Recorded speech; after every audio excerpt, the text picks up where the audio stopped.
क्या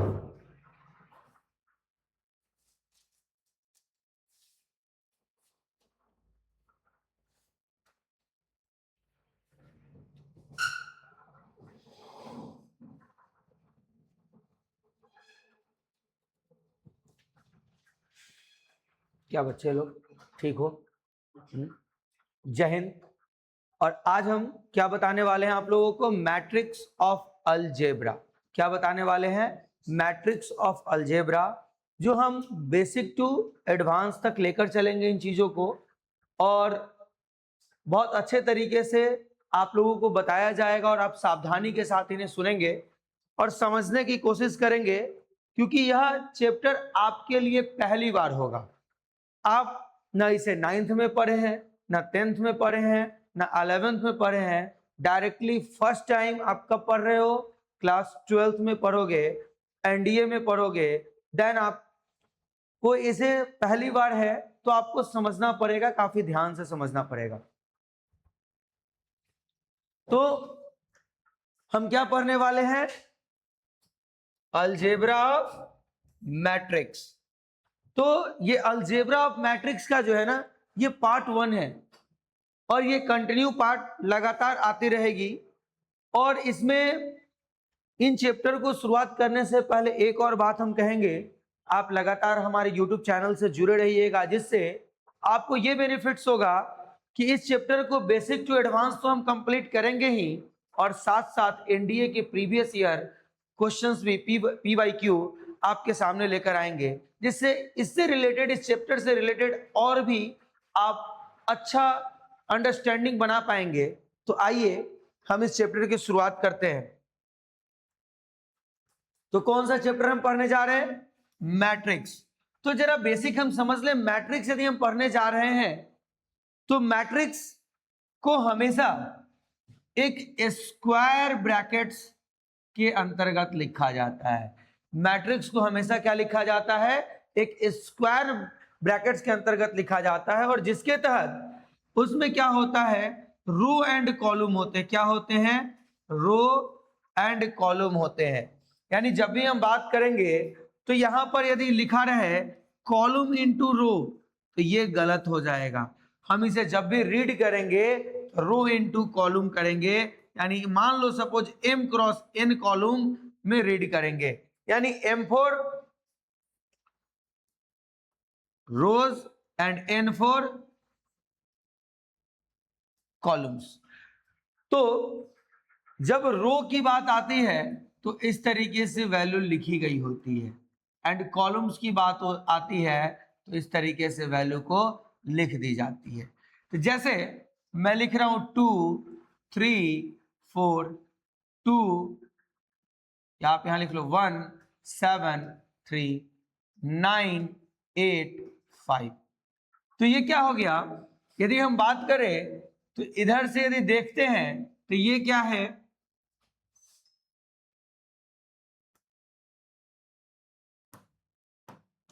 ये क्या है?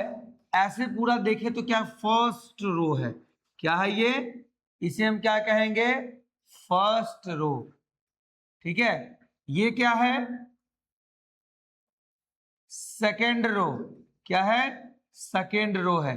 ठीक है। और ये क्या है? थर्ड रो है। अब जरा ध्यान से देखेंगे कि ये फर्स्ट रो, सेकेंड रो और थर्ड रो की यदि हम बात करें, उसके बाद ये क्या? इसे हम कहेंगे फर्स्ट कॉलम।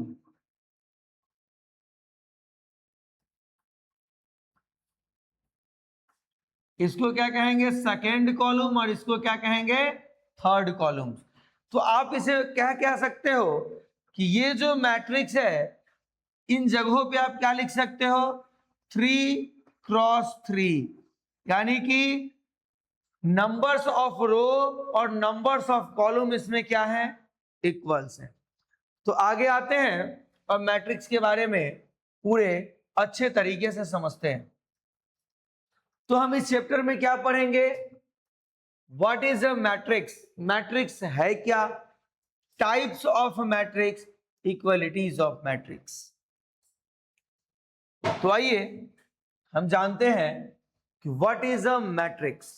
मैट्रिक्स क्या है, सीधा मैंने आपको पहले ही बता दिया कि मैट्रिक्स जो होता है वो किसी स्क्वायर ब्रैकेट के अंदर कुछ एलिमेंट्स लिखे गए होते हैं, कुछ एलिमेंट्स को अरेंज किए गए होते हैं, वो numbers of row and numbers of column में उन्हें क्या किए गए होते हैं, अरेंज किए गए होते हैं। तो जरा देखो यहां पे, जैसे मैंने कुछ फिगर आपके सामने लिया, जैसे एक गीता नाम की लड़की है और एक क्या है, राम है। आ जाओ, तो यहां पे क्या है, हमने एक गीता को कंसीडर किया और एक राम को कंसीडर किया है। तो देखो क्या है, गीता के पास क्या है, 3 पेन है, 2 पेंसिल है और 1 क्या है, बुक है। तो देखो नाम को हमने ऐसे लिखा और पेन पेंसिल और बुक को ऐसे लिखा, क्यों, क्योंकि देखो पेन पेंसिल और बुक गीता के पास भी है, पेन पेंसिल और बुक किसके पास है, राम के पास भी है। तो गीता के पास 3 पेन है, तो देखो ये रो, ये हो गया रो और ये हो गया क्या, कॉलम के कॉम्बिनेशन से हमने लिखा। फिर देखो फिर ये फर्स्ट रो जा रहा है, तो क्या 2 किसके पास, गीता के पास 2 पेंसिल एंड बुक किसके पास 1। उसी तरीके से राम के पास क्या है, 2 पेन 3 पेंसिल 2 बुक्स। अब देखो, अब जरा देखो, इसे यदि हम बात करें तो हम इसे क्या लिख सकते हैं, 2 क्रॉस 3, क्योंकि जरा ध्यान दो, इसमें नंबर्स ऑफ रो कितने हो गए, 2, क्योंकि इस वाले हिस्से को क्या कहते हैं, रो कहते हैं और इस वाले हिस्से को कॉलम।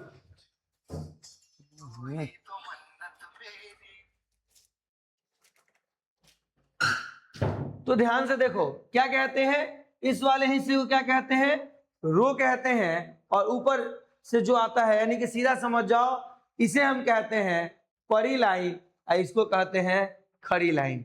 यानी वर्टिकल को क्या कहते हैं, रो सॉरी कॉलम कहते हैं, और हॉरिजेंटल को क्या कहते हैं, रो कहते हैं। क्लियर। और इसी को क्या बदल दिया गया, देखो नंबर्स ऑफ कॉलम्स को कितना कर दिया गया, 2। इसी चीज को पलट दिया गया, गीता और राम को कहां लिख दिया गया, ऊपर, और पेन पेंसिल और बुक को इधर साइड में लिख दिया गया। तो इसका ऑर्डर चेंज हो गया ना। जैसे इसमें यही किया गया है कि रो को कॉलम में चेंज कर दिया गया है और कॉलम को रो में चेंज कर दिया गया है।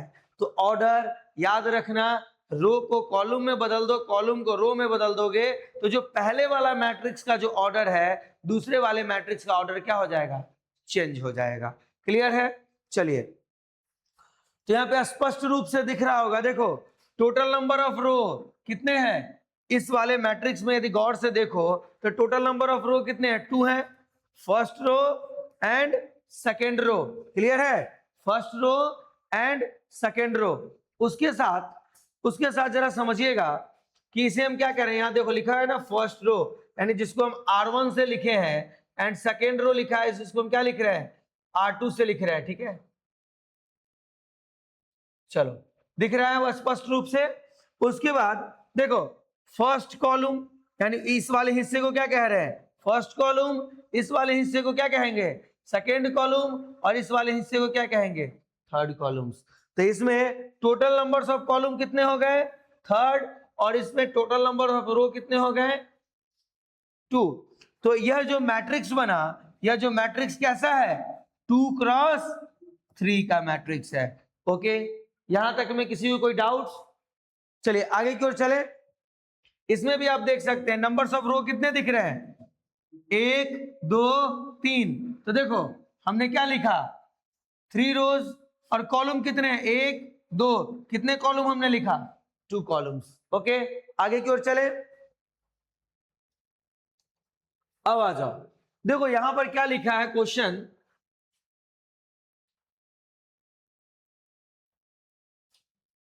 क्या find the number of row and column in the given matrix. तो आप इस मैट्रिक्स में देख पा रहे हैं कि numbers of row and numbers of column कितने हैं। तो यानी कि इस साइड वाले लाइन को क्या कहेंगे, रोज कहेंगे, और ये इस वाले लाइन को क्या कहेंगे,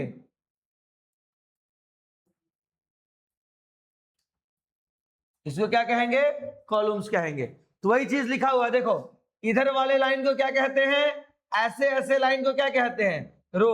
तो ये क्या है, फर्स्ट रो, और ये क्या है, सेकेंड रो। जो ऐसे ऐसे लाइन है देखो, जो ऊपर नीचे लाइन है, जो अगल बगल लाइन है, उसको क्या कह रहे हैं, ऐसा समझ लो, ऐसा समझ लो, लेफ्ट टू राइट की तरफ बढ़ते हैं तो रो का बात करते हैं, एंड टॉप टू बॉटम की तरफ बढ़े, ठीक है, या बॉटम टू टॉप की तरफ बढ़े, उसे हम क्या कहते हैं, कॉलम्स कहते हैं। क्लियर। तो देखो ये इसको क्या कहें, फर्स्ट कॉलम, ये क्या है, सेकेंड कॉलम, और ये क्या है, थर्ड कॉलम। तो टोटल नंबर्स ऑफ कॉलम कितने हो गए, 3, और टोटल नंबर्स ऑफ रो कितने हो गए, 2। तो यही तो हमें बोला था निकालने के लिए। या आपके सामने एक क्वेश्चन रख दे और सीधा कहे कि ये भी ना दे, ये भी ना दे, और कहे कि आप क्या करो कि आप 2x3 का एक मैट्रिक्स बनाओ। क्या आप 2x3 का एक मैट्रिक्स बनाओ, या 3x3 का एक मैट्रिक्स बनाओ, या आप कह सकते हो 5x3 का मैट्रिक्स बनाओ, या 3x या 4x3 का मैट्रिक्स बनाओ। तो क्या करना होगा, यानी कि जो फर्स्ट लेट है उसको हम क्या मानते हैं, क्या मानते हैं, रो, और जो सेकेंड है उसको क्या मानते हैं, कॉलम्स। तो इतना तो ध्यान में होगा, जैसे ही 2x3 बोला तो रो की संख्या कितनी होनी चाहिए, 2। तो मान लो 2, 3, 5, 7। लेकिन लेकिन लेकिन ये तो रो की संख्या हो गई, लेकिन कॉलम कितना होना चाहिए, 3, 5, 7, 1 और 4। तो लो भैया ये बन गया इसके अकॉर्डिंग 2, 5, 1, 3, 7, 4 बन गया। कोई दिक्कत, आगे की ओर चले।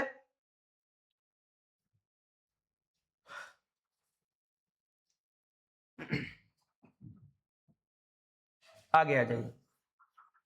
फिर क्या है, फिर क्या है कि order of a matrix, order of a matrix.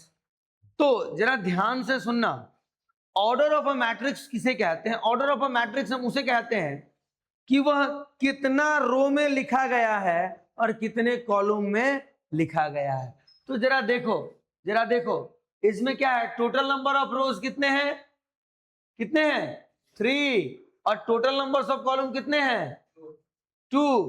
तो ऑर्डर ऑफ अ मैट्रिक्स क्या हो गया, 3x2। बात समझ में आया, कोई दिक्कत। तो देखो ऑर्डर ऑफ द मैट्रिक्स को यदि आप नॉर्मल तरीके से लिखना चाहो तो कैसे लिखोगे, ऑर्डर ऑफ द मैट्रिक्स को, यानी यह m कहलाता है और यह क्या कहलाता है, n कहलाता है। कोई दिक्कत। अब जरा समझना, तो टोटल नंबर ऑफ रो को हम m से दर्शाते हैं और टोटल नंबर ऑफ कॉलम को हम n से दर्शाते हैं। तो देखो यदि टोटल नंबर ऑफ एलिमेंट्स क्या बात करें कि इस मैट्रिक्स में, ये तो 3x2 का मैट्रिक्स है, तो ये ऑर्डर क्या है इसका, 3x2 का ऑर्डर है, लेकिन इसके अंदर कितना एलिमेंट है। तो अब हम मान लो कि बहुत सारा एलिमेंट लिखा हो रहेगा, तो काउंट करने तो नहीं जाएंगे, तो क्या चेक कर लेंगे, ऑर्डर को आपस में मल्टीप्लाई कर देंगे तो उस मैट्रिक्स के अंदर कितना एलिमेंट है ये पता चल जाएगा। देखो ऐसे काउंट करो तो 6 है, और 3 दूना 6।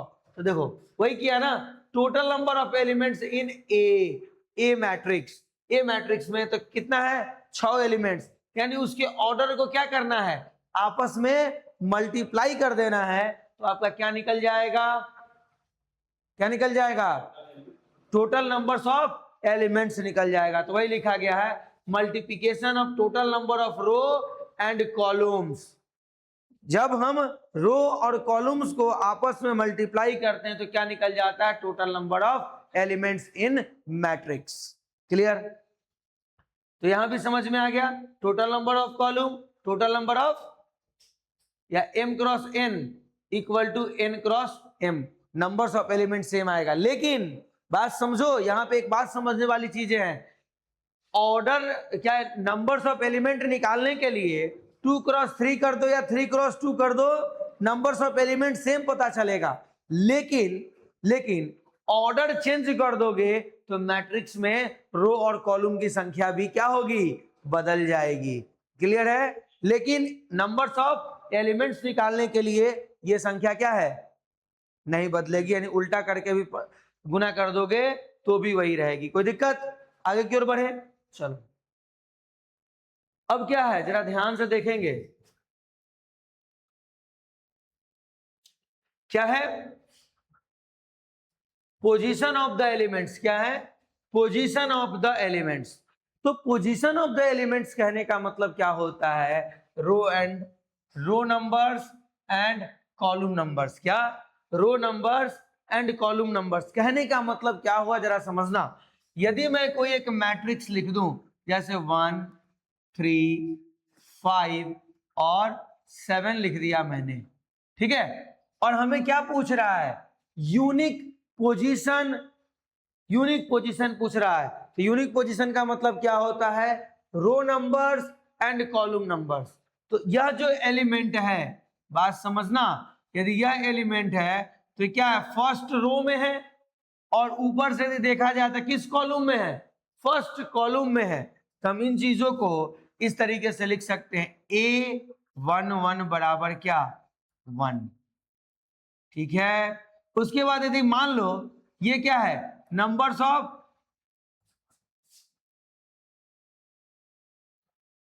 देखो ध्यान से सुनो, ये क्या है, फर्स्ट रो है लेकिन कॉलम कितना है, सेकेंड है। तो हम क्या लिखेंगे, A12 बराबर क्या, 5। अब उसी तरीके से ये क्या, सेकेंड रो है, फर्स्ट कॉलम है, A21 बराबर 3, और उसी तरीके से हम क्या लिखेंगे, A22 बराबर क्या। तो देखो जरा यहां आ जाओ, तो यही चीज लिखा गया है। क्या लिखा गया, नंबर्स ऑफ रो। तो बात समझना, टोटल नंबर ऑफ एलिमेंट इसमें कितने होंगे, 2 क्रॉस 2। तो 4 एलिमेंट, तो देखो 4 एलिमेंट्स हैं। अब जरा समझना, तो मुझे क्या लिखना था, लेकिन 2 क्रॉस 3 का यदि मैट्रिक्स होगा तो उसमें कितना एलिमेंट्स होगा, 6। तो ये वाला एलिमेंट्स कितना है, 2 क्रॉस 3 का है। तो जरा देखो हमें क्या लिखना था, हमें क्या लिखना था, पोजीशन। क्या लिखना था, पोजीशन ऑफ द एलिमेंट्स। क्या लिखना था, पोजीशन ऑफ द एलिमेंट। तो देखो इस एलिमेंट्स का पोजीशन क्या, A11, क्योंकि फर्स्ट रो फर्स्ट कॉलम। इस वाले एलिमेंट्स का पोजीशन क्या है, फर्स्ट रो सेकेंड कॉलम, इसलिए A12। इस वाले का पोजीशन क्या है, फर्स्ट रो थर्ड कॉलम। तो बात समझ में आ रहा है, पोजीशन ऑफ द एलिमेंट्स का मतलब क्लियर है। अब जरा समझो, देखो 1 एलिमेंट ऑफ ए क्या है, 1 एलिमेंट्स ऑफ ए। तो 1 element of A equal to क्या होता है, A11। बात समझ में आया। देखो 1 का मतलब फर्स्ट रो फर्स्ट कॉलम। क्या समझ में आया, फर्स्ट रो फर्स्ट कॉलम। तो देखो ये इसको 1 को क्या बोला, इस 1 को क्या बोला, फर्स्ट रो, और इस 1 को क्या बोला, फर्स्ट कॉलम। अब देखो इन जनरली AIJ, यानी इसे हम किस में दर्शाते हैं, यानी कि रो को, ध्यान से देखना, ध्यान से देखना, आपको लिखा हुआ मिलेगा रो को I से, ठीक है, और कॉलम को J से दर्शाया जाता है। ठीक है, तो देखो यही लिखा, in generally AIJ the element of ith row and element of jth row. कहने का मतलब कि अब फर्स्ट तो हो सकता है, सेकेंड रो हो सकता है, थर्ड भी हो सकता है, फोर्थ भी हो सकता है। nth बोलते हैं ना, nth टर्म्स, बहुत लंबे टर्म्स तक। तो आई है, तो क्या यह एक ही रो हो सकता है, क्या 2 ही रो हो सकता है, ज्यादा हो सकता है। कॉलम है, क्या एक ही कॉलम हो सकता है, क्या 2 ही कॉलम हो सकता है, बहुत सारा कॉलम हो सकता है। इसलिए बोला the element of ith row and jth column. अब देखो यहाँ पे क्या लिखे, 2 1 का मतलब सेकेंड रो फर्स्ट कॉलम। यही चीज तो मैंने बताया। देखो 2 1 का मतलब क्या है, देखो 2 यानी फर्स्ट सेकेंड रो, 1 का मतलब क्या, फर्स्ट कॉलम। क्लियर है यहां तक, कोई दिक्कत, आगे की ओर बढ़े।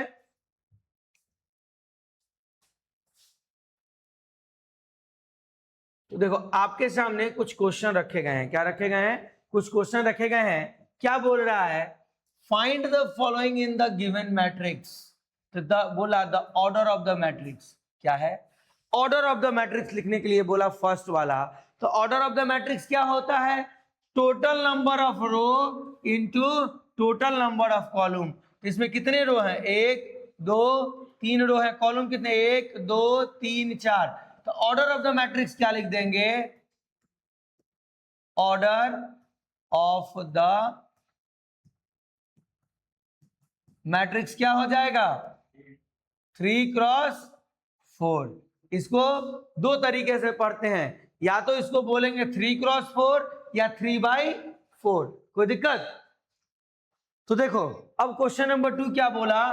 द नंबर ऑफ एलिमेंट्स क्या है? Number of elements. तो नंबर ऑफ एलिमेंट्स क्या करते हैं? रो इंटू कॉलम को गुना कर देते हैं और जो वैल्यू आता है वही मेरा क्या कहलाता है? Number of elements in a matrix. तो देखो जरा टोटल नंबर ऑफ एलिमेंट्स क्या होता है? टोटल नंबर ऑफ एलिमेंट्स निकालना है कि इसमें क्या है, कितना एलिमेंट्स है। तो हमने क्या किया? टोटल नंबर ऑफ रो गुने टोटल नंबर ऑफ कॉलम। तो यहाँ पे 3x4 है, तो 3x4 है, तो यानी टोटल एलिमेंट्स कितना है इसके अंदर? 12। तो नंबर ऑफ एलिमेंट्स कितने हो गए? 12।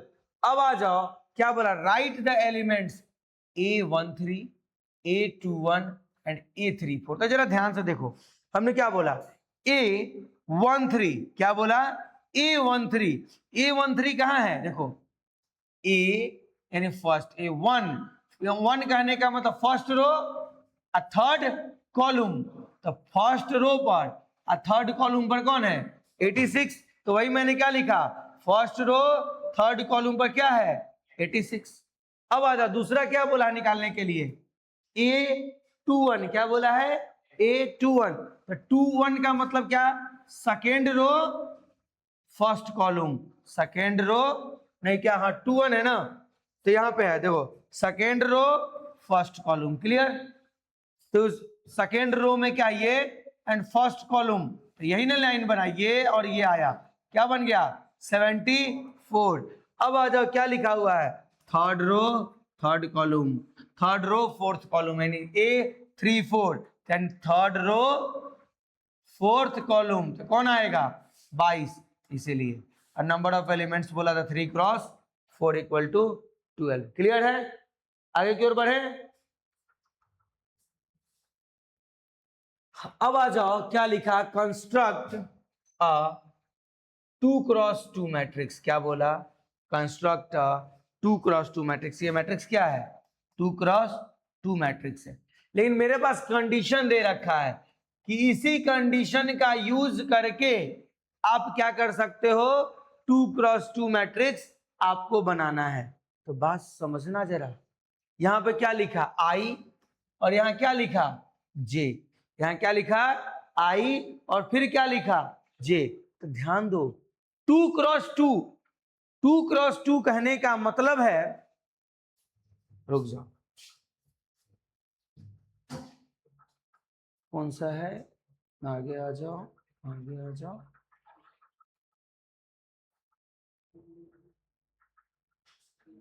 ये है ना?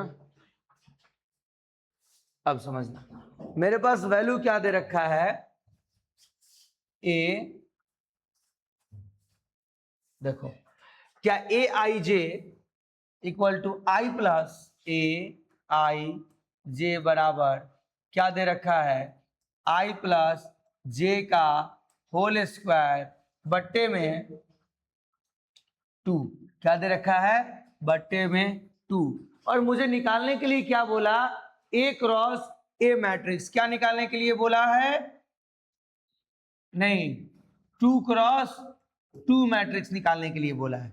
तो 2x2 मैट्रिक्स निकालने की यदि बात आती है तो इतना तो फिक्स है कि क्या हो? A11 होगा, फिर क्या होगा? A12 होगा, फिर क्या होगा?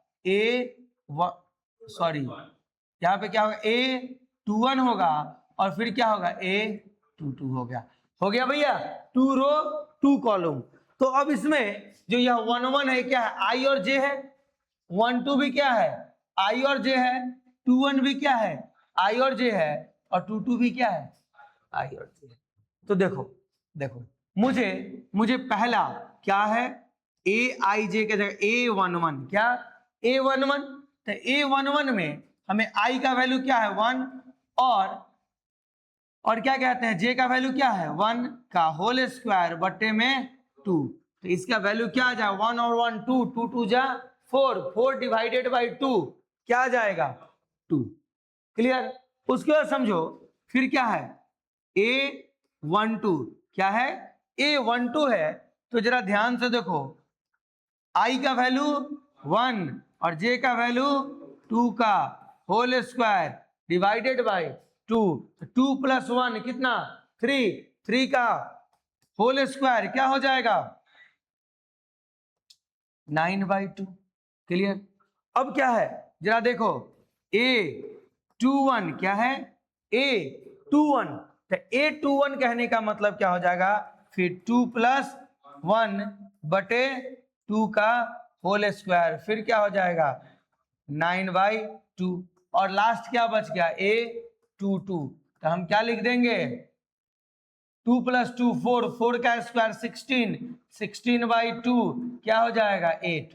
तो देखो अब मुझे क्या लिखना है ए मैट्रिक्स लिखना है 2 क्रॉस 2 का, तो मेरे पास एलिमेंट क्या आ गया देखो A11 आ गया इतना, A12 आ गया 9/2, और फिर ये क्या आ जाएगा 9/2 और यहाँ क्या आ जाएगा 8, यही मेरा क्या बन गया 2 क्रॉस 2 मैट्रिक्स बन गया। तो जो क्वेश्चन बोला उसके हिसाब से यही मैट्रिक्स बनेगा। क्लियर है।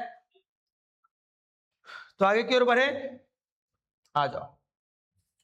अब मुझे क्या जानने हैं टाइप्स ऑफ मैट्रिक्स, क्या जानने हैं टाइप्स ऑफ मैट्रिक्स जानने हैं।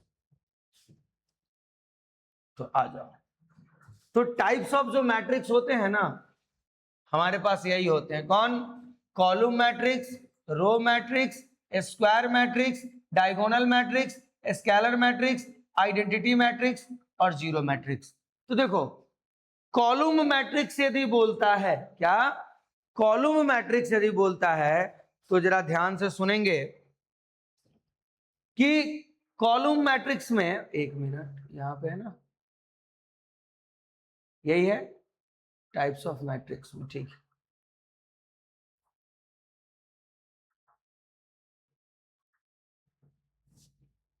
क्या है कॉलम मैट्रिक्स,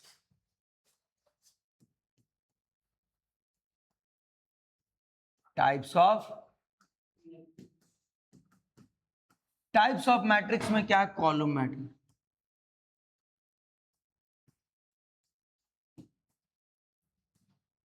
कॉलम, ठीक है। तो कॉलम मैट्रिक्स क्या कहता है जरा ध्यान से सुनना। तो कॉलम मैट्रिक्स की यदि हम बात करें तो कॉलम मैट्रिक्स जो होता है वो होता है क्या कि उसमें ओनली वन कॉलम होगा, उसमें रो कितना भी हो सकता है लेकिन ओनली वन कॉलम होगा। तो जरा ध्यान से देखेंगे कॉलम मैट्रिक्स में 2 3 5 ये क्या कहलाया कॉलम मैट्रिक्स, यानी वैसा मैट्रिक्स जिसमें क्या हो एक कॉलम हो, रो कितना भी हो सकता है। दूसरा क्या दिया हुआ है रो मैट्रिक्स, क्या दिया है रो मैट्रिक्स, तो उसमें कॉलम कितना भी हो सकता है, कॉलम कितना भी हो सकता है लेकिन क्या हो जाएगा एक ही रो होगा। तो रो मैट्रिक्स और कॉलम मैट्रिक्स का मतलब समझ में आया। उसके बाद क्या दे रखा है स्क्वायर मैट्रिक्स, क्या दे रखा है स्क्वायर मैट्रिक्स। तो स्क्वायर मैट्रिक्स में क्या होता है कि नंबर ऑफ एलिमेंट्स यानी number of row and number of column both are equal, यानी क्या होगा इसमें स्क्वायर मैट्रिक्स की यदि बात करें,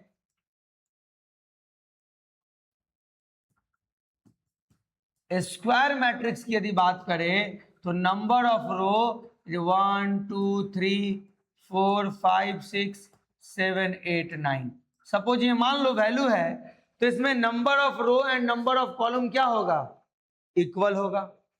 उसके साथ आपका कौन सा मैट्रिक्स दिया है देखो डायगोनल मैट्रिक्स। तो जरा ध्यान से सुनना,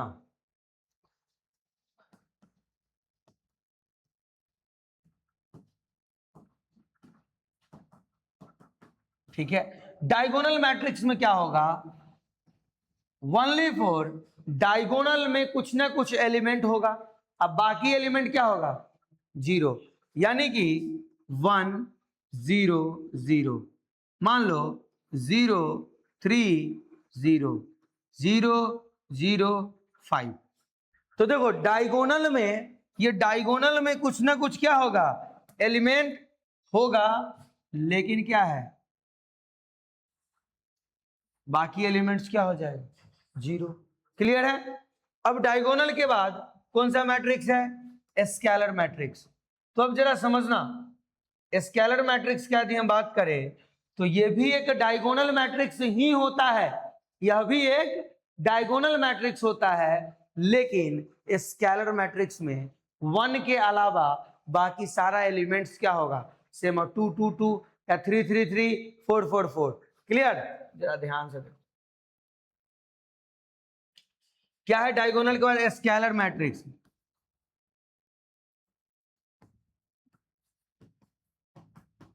स्केलर मैट्रिक्स में क्या होता है कि सारा एलिमेंट्स क्या होगा, 0 होगा, लेकिन मान लो 2 2 और 2, अब बाकी सब क्या हो जाएगा, 0। ठीक है, 2 और इधर 2, अब ये क्या हो जाएगा, 0 इधर 0 फिर 0 फिर 0। तो डायगोनल एलिमेंट्स जो होगा वो क्या होगा स्केलर मैट्रिक्स में, अब कहो 1 1 तो नहीं, 1 है वो फिर किस मैट्रिक्स में आ जाएगा, आइडेंटिटी मैट्रिक्स में आ जाएगा। किस में आ जाएगा, आइडेंटिटी मैट्रिक्स में आ जाएगा। अब जरा ध्यान से सुनेंगे, सॉरी, आइडेंटिटी मैट्रिक्स, तो यानी कि इसमें क्या होगा, टोटल एलिमेंट्स जो होगा ना, total elements, identity matrix,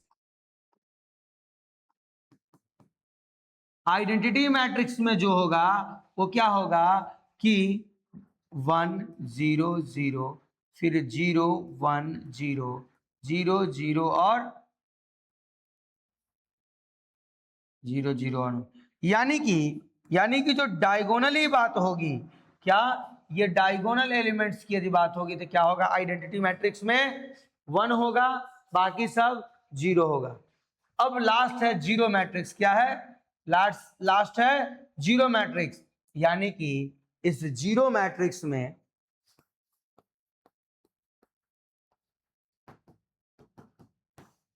all elements are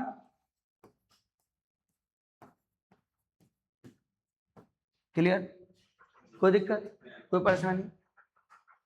तो अब यहां पे मैंने आपको सब समझा दिया है, लेकिन यहां पे एज अ ग्राफिक्स के तरीके से आपको बताया गया है कि पहले क्या हमने बताया था, कॉलम मैट्रिक्स। तो क्या होगा, रो कितना भी हो सकता है, लेकिन कॉलम कितना होगा, 1। तो देखो कॉलम मैट्रिक्स में क्या है, 1 कॉलम है। देखो ऑर्डर कुछ भी हो सकता है, देखो रो बहुत सारा है, इसमें रो कितना था, 3 गो, इसमें रो कितना है, 5 गो, लेकिन ये भी क्या कहलाया, 1 कॉलम मैट्रिक्स, यानी ये कॉलम मैट्रिक्स, यानी इसमें भी क्या है, एक ही कॉलम है। ठीक है, अब देखो इसी चीज को क्या लिखा गया है, AIJ, यानी क्योंकि इसमें IJ की यदि बात तो होगी ना, क्योंकि नंबर ऑफ रो तो है, तो इसमें नंबर ऑफ रो कितना है, 3, और कॉलम कितना है, 1, तो इसीलिए क्या लिखा गया, M क्रॉस 1। इससे पहले मैट्रिक्स पढ़ते थे तो क्या लिखते थे, M क्रॉस N लिखते थे, तो N का मतलब क्या था, कॉलम, N का मतलब क्या था, कॉलम, तो कॉलम 1 है, इसीलिए अभी क्या लिख रहे हैं, M क्रॉस 1। क्लियर, कोई दिक्कत, कोई परेशानी। तो देखो सेम चीजें लिखी गई है जो पीछे मैंने आपको समझाया। अब जरा क्या है रो मैट्रिक्स, तो देखो इसमें क्या होंगे, बस सेम चीज होंगे, M क्या हो जाए, उसमें N1 हो रहा था, और इसमें कौन 1 हो जाएगा, M। इसमें क्या है, देखो ना, रो क्या है, एक है, और कॉलम क्या है, 3 है, इसमें 1 कौन रह जाएगा, M, और कॉलम मैट्रिक्स में 1 क्या रह जाएगा, N। क्लियर हो गया। तो रो मैट्रिक्स आप समझ रहे हो कि क्या होगा, ओनली 1 रो होगा, कॉलम कितना भी हो सकता है। आगे जाइए, जरा गौर से देखिए, स्क्वायर मैट्रिक्स में हमने क्या बोला कि number of row and number of column क्या होगा, बोथ आर इक्वल होगा। तो देखो क्या लिखा, it is a square matrix of order m cross m, m cross m। Clear, क्योंकि number of row and number of column same होगा, इसीलिए क्या लिख दिया, ऐसे ऑर्डर ऑफ द मैट्रिक्स क्या लिखते हैं, m क्रॉस n, लेकिन इसमें number of row and number of column same है, इसलिए क्या लिख देंगे, m क्रॉस m। ठीक है, आगे की ओर बढ़े। देखो जरा अब क्या डायगोनल मैट्रिक्स, तो देखो जरा डायगोनल मैट्रिक्स में ये क्या है, ये डायगोनल एलिमेंट्स हैं, लेकिन क्या नॉन डायगोनल एलिमेंट्स क्या है, 2 3 है। तो डायगोनल एलिमेंट्स हम बता सकते हैं क्या है, कि उसमें क्या लिख सकते हैं, 1 4 डायगोनली, यानी डायगोनल एलिमेंट्स में हम किसको कंसीडर करते हैं, डायगोनल एलिमेंट्स को कंसीडर करते हैं। ठीक है, जिसमें क्या लिखा गया, देखो a11 एंड a12, यानी डायगोनल एलिमेंट्स कहने का मतलब क्या हुआ कि 1 1 एंड 2 2, देखो ये first row first column, second row second column. तो डायगोनल एलिमेंट्स में हम सिर्फ किसको कंसीडर करते हैं, उसमें कोई भी एलिमेंट हो सकता है, लेकिन हम कंसीडर करेंगे तो सिर्फ डायगोनल एलिमेंट्स, यानी कि i और j दोनों का वैल्यू क्या होगा, इक्वल होगा। क्लियर, आगे बढ़े जरा। देखो अब देखो इस डायगोनल मैट्रिक्स में ही है, तो देखो बाकी सारा कुछ क्या है, शून्य है। तो देखो square matrix which has all non diagonal elements is 0। तो डायगोनल मैट्रिक्स में क्या होना चाहिए, सबसे पहले हमने आपको क्या बताया कि डायगोनल एलिमेंट बताया, लेकिन डायगोनल एलिमेंट्स क्या होते हैं, तिरछा वाली बातों को क्या कहते हैं, डायगोनल एलिमेंट्स कहेंगे। लेकिन हमें तो क्या पढ़ना था, डायगोनल मैट्रिक्स। तो डायगोनल मैट्रिक्स में सबसे पहले हम क्या जाने, डायगोनल एलिमेंट्स को जाने कि डायगोनली एलिमेंट्स होता है। देन क्या आ गया, अब हम क्या पढ़ रहे हैं, डायगोनल मैट्रिक्स। तो डायगोनल मैट्रिक्स में क्या लिखा है, देखो स्क्वायर मैट्रिक्स है, देखो number of row and number of column क्या है, सेम है, और the square matrix which has all non diagonal elements is 0, यानी ऑल क्या है, ऑल नॉन डायगोनल, यानी जो डायगोनल नहीं है वो सब क्या होंगे, 0 होंगे। अब बाकी एलिमेंट्स क्या होंगे, बाकी में डायगोनल में कुछ ना कुछ एलिमेंट होंगे। अब आ जाओ, तो देखो डायगोनल एलिमेंट्स क्या है, 5 4 5, और तो स्पष्ट रूप से दिखाया गया है आपको कि किसको डायगोनल एलिमेंट्स कहेंगे और किसको डायगोनल एलिमेंट्स नहीं कहेंगे। देखो फिर क्या है डायगोनल एलिमेंट्स के बाद, स्केलर। तो देखो स्केलर में हमने क्या बोला कि यह भी एक स्क्वायर मैट्रिक्स है, लेकिन इसमें क्या होगा, डायगोनल एलिमेंट्स सेम होंगे, बाकी सब 0 होंगे। ठीक है, तो देखो वही चीजें यहाँ लिखी गई है। अब आ जाओ, तो डायगोनल मैट्रिक्स को हम स्केलर मैट्रिक्स भी कह सकते हैं, डायगोनल मैट्रिक्स को स्केलर मैट्रिक्स कह सकते हैं, लेकिन स्केलर मैट्रिक्स को डायगोनल मैट्रिक्स नहीं कहेंगे। यही क्या लिखा गया, स्पेशल केस है। बात समझ में आया कि डायगोनल मैट्रिक्स स्केलर मैट्रिक्स नहीं हो सकता, स्केलर मैट्रिक्स डायगोनल मैट्रिक्स हो सकता है, क्योंकि देखो स्केलर मैट्रिक्स का मतलब होता है कि डायगोनल में जो एलिमेंट होगा सब सेम होगा, तो डायगोनल का बात आ गया। इसीलिए और डायगोनल मैट्रिक्स में क्या होता है कि एलिमेंट तो डायगोनल ही होगा, लेकिन सेम नहीं होगा। तो सेम वाला ये हो सकता है, लेकिन ये वो हो सकता है क्या, नहीं। तो इसीलिए कहा जाता है स्केलर मैट्रिक्स डायगोनल मैट्रिक्स होगा, लेकिन डायगोनल मैट्रिक्स स्केलर मैट्रिक्स नहीं होगा। क्लियर हो गया, ये क्लियर है स्केलर मैट्रिक्स। चलिए आगे की ओर आते हैं, क्या है आइडेंटिटी मैट्रिक्स। क्या है आइडेंटिटी मैट्रिक्स, बस इतना याद रखना कि ये भी एक क्या होता है, स्क्वायर मैट्रिक्स होता है। तो लिखा हुआ है ना, देखो diagonal matrix, scalar matrix, identity matrix. तो देखो आइडेंटिटी मैट्रिक्स स्केलर मैट्रिक्स हो सकता है, क्यों, क्योंकि नंबर ऑफ एलिमेंट डायगोनल में क्या होता है, सेम होता है।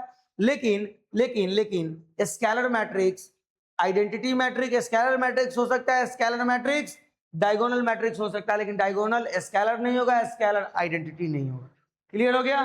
कोई दिक्कत, कोई परेशानी? अब आ जाओ, क्या है जीरो मैट्रिक्स और नल मैट्रिक्स। तो हमने बताया ना कि जीरो मैट्रिक्स क्या होगा, यानी पूरा एलिमेंट्स क्या होगा इसके अंतर्गत, जीरो होगा, चाहे वो जितना बाई जितना का जितने ऑर्डर का क्या हो मैट्रिक्स हो, कोई फर्क नहीं पड़ता है, लेकिन वो क्या हो जाएगा। क्लियर हो गया? कोई परेशानी? चलो अब जरा बताएंगे, इसमें आपको कुछ टास्क दिए गए हैं, देख के बताइए जरा, ये कौन, ये तीनों में कौन स्क्वायर मैट्रिक्स है, कौन डायगोनल मैट्रिक्स है, क्या ये इसमें जो हमने टिक किया है क्या ये सही है या गलत है। यह स्क्वायर मैट्रिक्स है, 3x3 है, लेकिन क्या यह डायगोनल मैट्रिक्स है?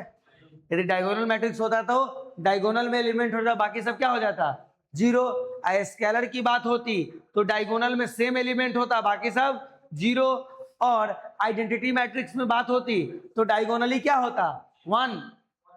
आइडेंटिटी का मतलब वन, वन होता, बाकी सब जीरो। नल मैट्रिक्स यानी जीरो मैट्रिक्स में क्या होता है, सब कुछ जीरो होता है। ठीक है, तो देखो अब इसको कौन सा मैट्रिक्स बोलोगे, स्क्वायर मैट्रिक्स है, ये डायगोनल मैट्रिक्स भी है, और क्या है स्केलर भी है, और आइडेंटिटी भी है। क्लियर? अब सुनो, ये कौन सा मैट्रिक्स है, सेम सेम है, तो डायगोनल स्क्वायर तो हो ही जाएगा क्योंकि सेम सेम है, 3x3 है, फिर डायगोनल भी हो जाएगा, और फिर क्या हो जाएगा, स्केलर भी हो जाएगा, लेकिन आइडेंटिटी होगा, क्योंकि यहाँ पे क्या होना चाहिए, यहाँ पे वन था तो चारों हो गया, लेकिन इसमें वन नहीं है तो चारों नहीं होगा। तो कल जो नेक्स्ट टॉपिक होगा आपका मैट्रिक्स का, इक्वलिटी ऑफ द मैट्रिक्स। कौन सा मैट्रिक्स होगा, इक्वलिटी ऑफ द मैट्रिक्स। यदि आप लोगों को कोई भी प्रॉब्लम हो आप डायरेक्टली पूछ सकते हैं, कमेंट्स कर सकते हैं, ठीक है। इसलिए आगे का टॉपिक फिर कल हम आपके साथ मिलेंगे, इसी जोश इसी जुनून के साथ, ठीक है। फिलहाल के लिए जय हिंद, ये कल चलेगा, ओके।